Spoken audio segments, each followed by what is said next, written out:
रजिया मावळत्या सूर्याकडे पाठ करून उभी होती. ती आपल्या डावीकडे दोनदा काटकोनात वळली, नंतर उजवीकडे 45 अंशामध्ये वळली. तर आता तिच्या समोर कोणती दिशा असेल? हा प्रश्न सोडवण्यासाठी आपल्याला अगोदर दिशाचक्र काढून घ्यावं लागेल. इथं आपल्या उजव्या हाताला असते पूर्व दिशा, पूर्वच्या ऑपोजिट असते पश्चिम, वर असते उत्तर आणि खाली असते दक्षिण. दक्षिण पूर्वच्या मध्ये असते आग्नेय, दक्षिण पश्चिमच्या मध्ये असते नैऋत्य, उत्तर पश्चिमच्या मध्ये असते वायव्य आणि उत्तर पूर्वच्या मध्ये असते ईशान्य दिशा.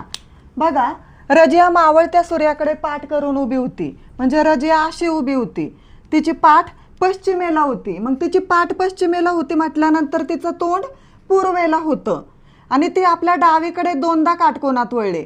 तर डावीकडे वळली म्हणून आपण डावीकडे बघा, एकदा काटकोनात वळली आणि दुसऱ्यांदा काटकोनात वळली. डावीकडे दोनदा काटकोनात वळली आणि नंतर उजवीकडे 45 अंशामध्ये वळली. आता ती उजवीकडे 45 अंशामध्ये वळली.